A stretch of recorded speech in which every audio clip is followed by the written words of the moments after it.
Deconverted Man here. In this hour of need, I find that many people are turning to prayer for answers. And I ask myself, what would Jesus do? Let us turn to Mark 7 for what the Bible has to say about what we should do in this time of crisis, in this time of panic, in this time of a virus. The Pharisees and some of the teachings of the law, the teachers of the law, had come from Judaism, gathered around Jesus, and saw some of his disciples eating food with hands that were defiled, that is, unwashed. The Pharisees and all the Jews do not eat unless they give their hands a ceremonial washing, holding to the tradition of the elders. When they come from the marketplace, they do not eat unless they wash, and they observe many other traditions, like washing cups, pitchers, and kettles. So the Pharisees and the teachers of the law asked Jesus, "Why don't your disciples live according to the tradition of the elders instead of eating with defiled hands?" Jesus said, "Isaiah was right when he prophesies about you hypocrites. As it is written, these people honor me with their lips, but their hearts are far from me. They worship me in vain. Their teachings are merely human rules." You've let go of the commands of God and are holding on to human traditions. You have a fine way of setting aside the commands of God in order to observe your own traditions. For as Moses said, honor your father and mother, and anyone who curses their father or mother is to be put to death. But you say that if anyone declares that which might be used to help their father or mother is a korban, that is devoted to God, then you no longer let them do anything for their father or mother. Thus you nullify the word of God by your tradition that you've handed down. And you do many things like that. Jesus thus pwned the Pharisees. That's not in there, but I thought that it should be added. It's in my translation. Sorry. Okay. After he had left the crowd and entered the house, his disciples asked him about the parable. "Are you so dull?" he asked. "Don't you see that nothing that enters a person from the outside can defile them? For it doesn't go into their heart, but into their stomach, and then out of their body." In saying this, Jesus declared all foods clean, so you can eat bacon now. He went on, "What comes out of a person is what defiles them. For it is from within, out of a person's heart, that evil thoughts come: sexual immorality, theft, murder, adultery, greed, malice, deceit, lewdness, envy, slander, arrogance, and folly. All these evils come from inside and defile a person."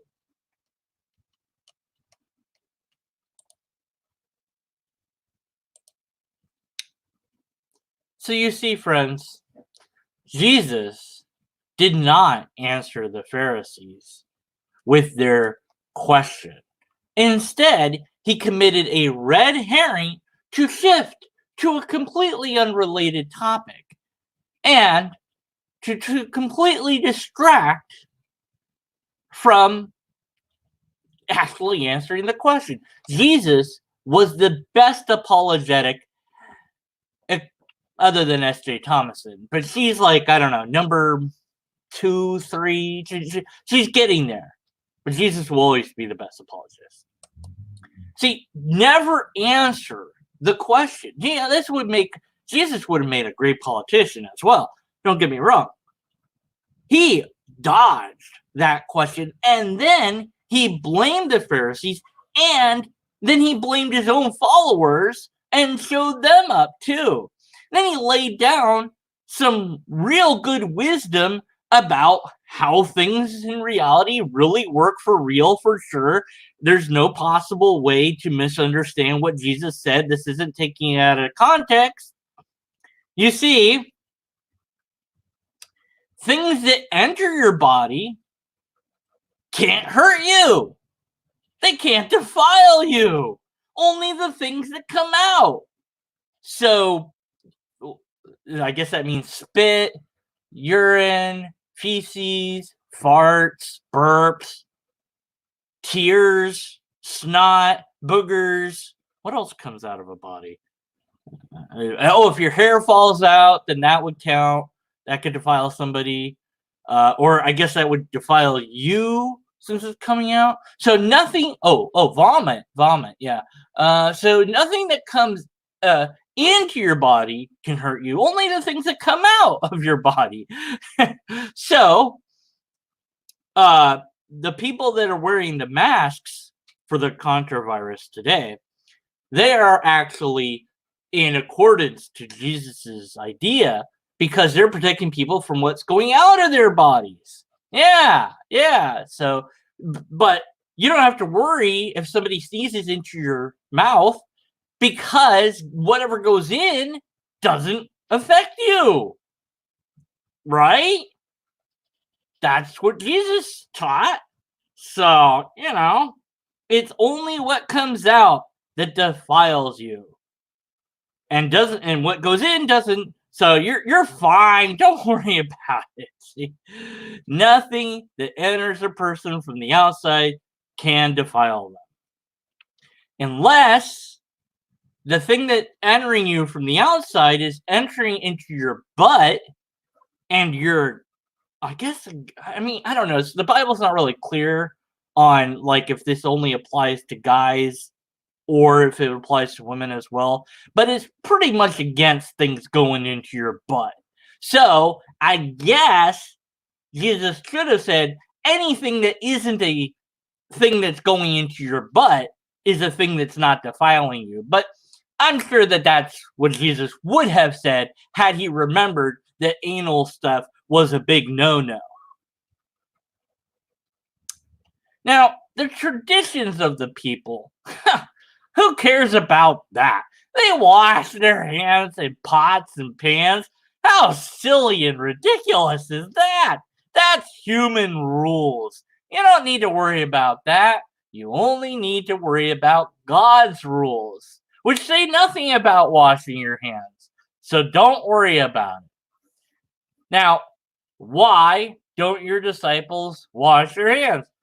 Well, he didn't really answer that question. Instead, as I said, he says, well, you're not even, whatever, screw you guys. You're not even worshiping me anyways. I don't need to take my time with you. I don't need to answer your questions. Fake news. Okay, fake news. Okay. So, not to compare Jesus to Trump, because as we all know, Trump is way better than Jesus. Yes, I said it. I'm sorry. I'm sorry for those who are so offended they have to unsubscribe now. But I could make an argument that Trump is better than Jesus. I'm not going to right now, but I could.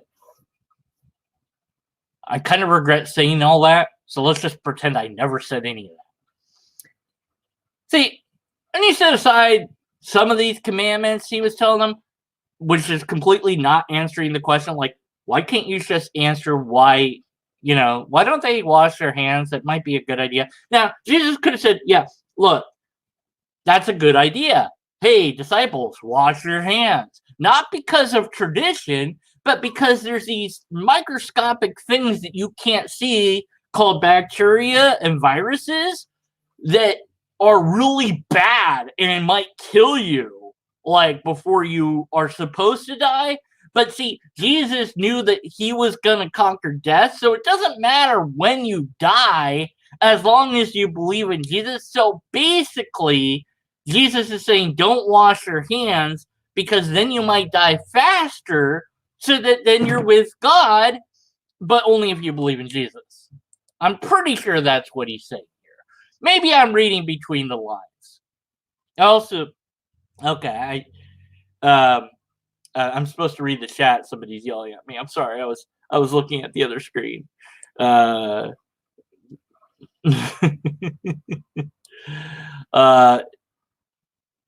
you think it means spiritual defiling? Well, okay, that might be the case. Maybe Jesus is saying this is spiritual defiling.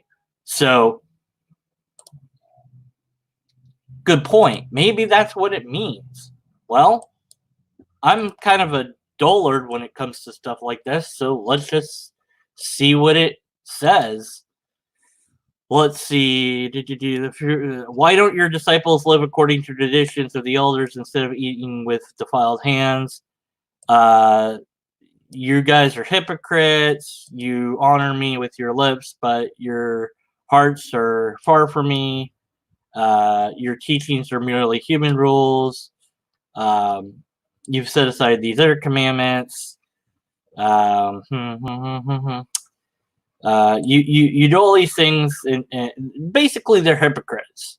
So he's not explaining why you should or shouldn't wash your hands, but he's calling the Pharisees hypocrites. And then he tells everybody in the crowd, listen to me. Nothing that outside a person can defile them by going into them. Rather, it's what comes out of a person that defiles them. Now, he didn't say spiritual. He just said nothing.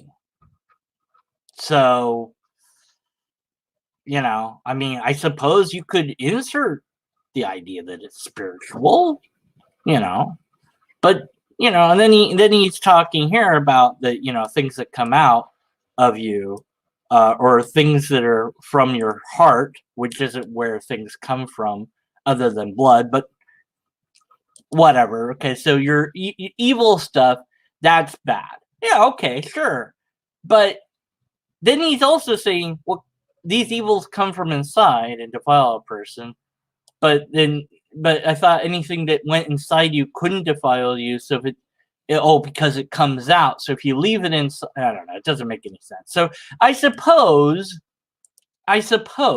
you could interpret it however you want, but I'm just going to read it the way it's written.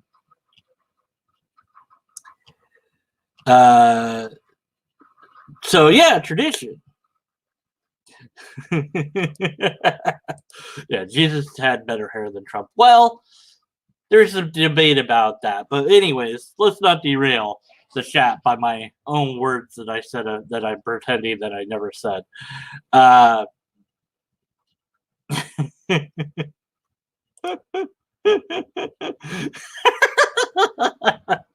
Oh man, what did I do with that? Tradition.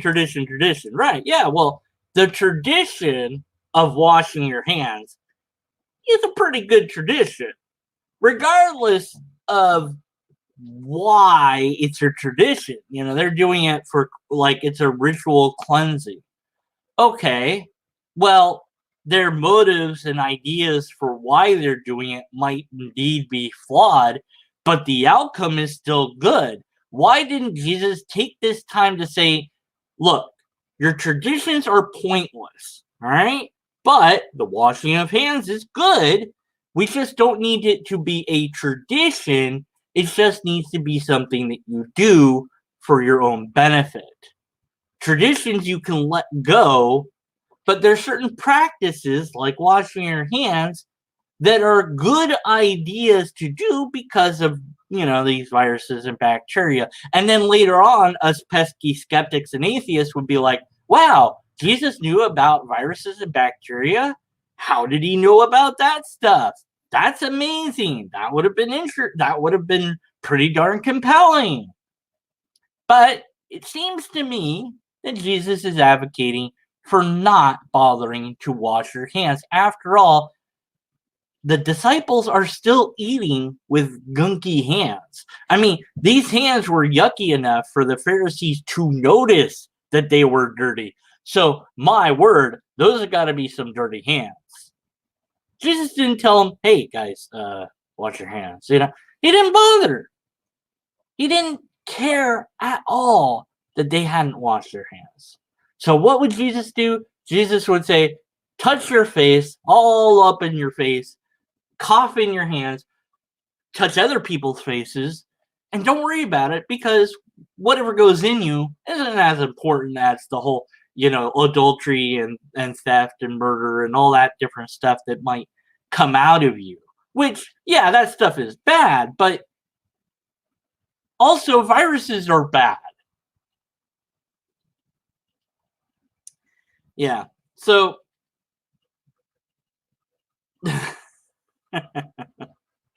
yeah, tradition, da, da, da, da, tradition. Yeah. Um, yeah, that's what I was saying. Maybe Jesus just wants sick people to hurry up and get to heaven. So again, maybe Jesus isn't advocating for hand washing because you're gonna die and then you'll go to heaven that much earlier. But is it like the whole point of existing to deliver God's word as much as you can for as long as you can? At least that's what many Christians have kind of said over time to me. So, but then which is it? Like, is death good or bad in Christianity? It's bad because you don't get to keep delivering the message of God because he needs you to do that for some reason. Can't do it himself, so he needs you to be his foot soldiers and deliver the good word everywhere you go. Of course, now with all the travel bans, you're not going to be able to do that. So just ignore the travel bans. That's what Jesus would do, I think. So yeah, and if you look, and don't forget, if you don't believe in Jesus, you will burn forever. So don't wash your hands, believe in Jesus, or burn forever. I think the choice is clear. Now, let's be completely fair. Let's be so fair that it's just insane. What does YouTube have to say about washing hands and the coronavirus? Well, every scientist and doctor, politicians, news people, bloggers, everybody is telling you to wash your hands. Even the Christians. Now, some people are saying, maybe this is overblown. Maybe the media is panicking. Maybe we really shouldn't be closing down everything. And some people are saying, no, we're not panicking enough. We need to do more. We need to close down more stuff. And other people are saying, well, look, don't panic, but also be cautious and be clean and try not to interact with that many people, outside of you. So that's a thing. And definitely don't shake hands or whatever. Like just you don't even do the elbow thing, or just be like, hey, yeah, that's it. I'm not even touching you. Just gonna wave. And if you feel a cough or a sneeze, put it into your elbow. But if you're sneezing or coughing and you can find a face mask, then yes, wearing it will help other people, but you should probably stay inside and not go outside if you're doing any of that. And if you have any symptoms, call up the hospital, find out what you should do, etc.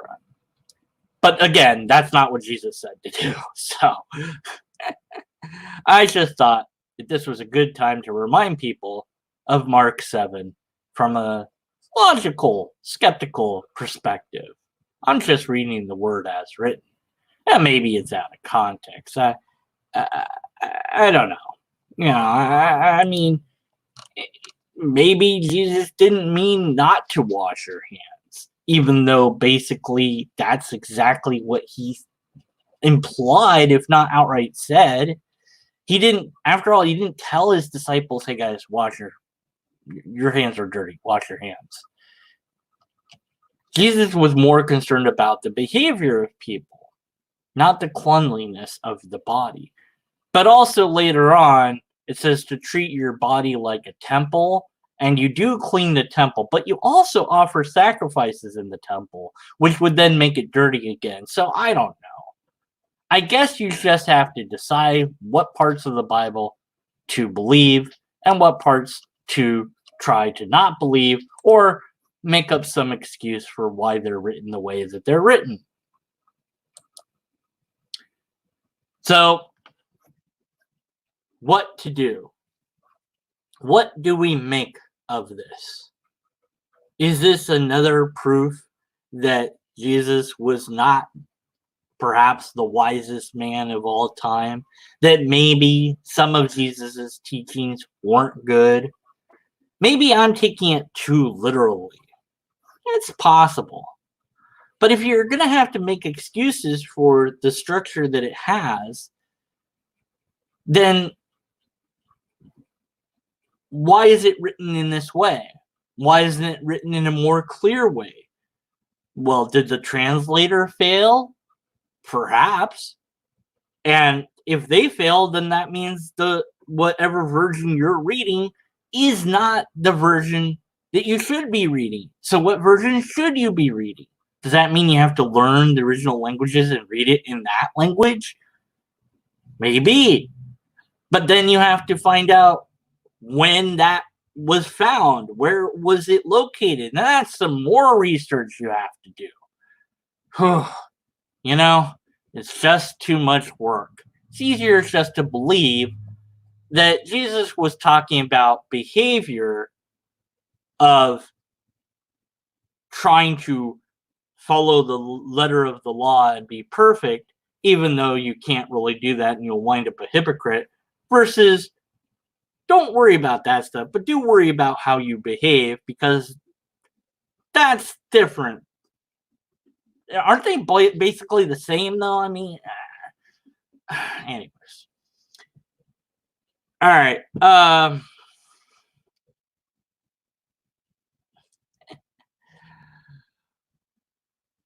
Modern medicine is a wonderful thing, and honestly and seriously, this virus is pretty damn scary.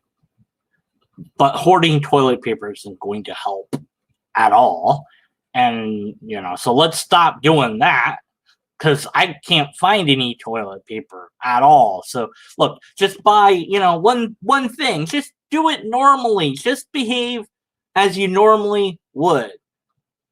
I wonder how long it's going to take for this thing to be over. Like, I guess we'll have to find a cure. Like, if we isolated everybody and they go through it, like how well does the virus keep going through the air or whatever? I don't know. Hopefully it will end sooner rather than later, and it will end in a way that is not going to hurt us so much. But I wonder, will we learn anything from this? Are we going to, after all this is over, realize how precious life is and start treating each other better? Are we going to say, all this prayer didn't really help anything?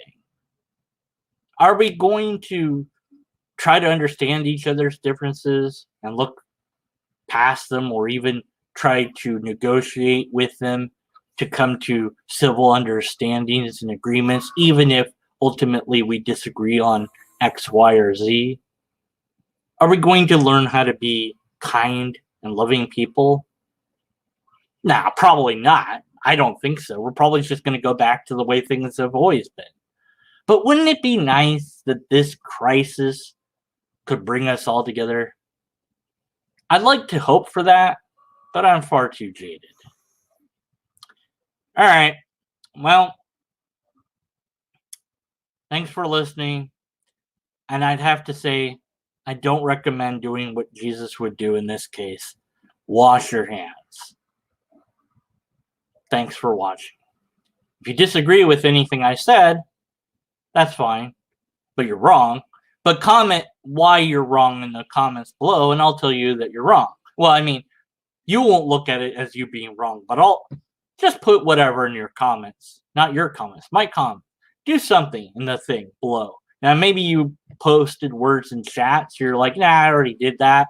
So I don't care about posting more because I already said stuff over there.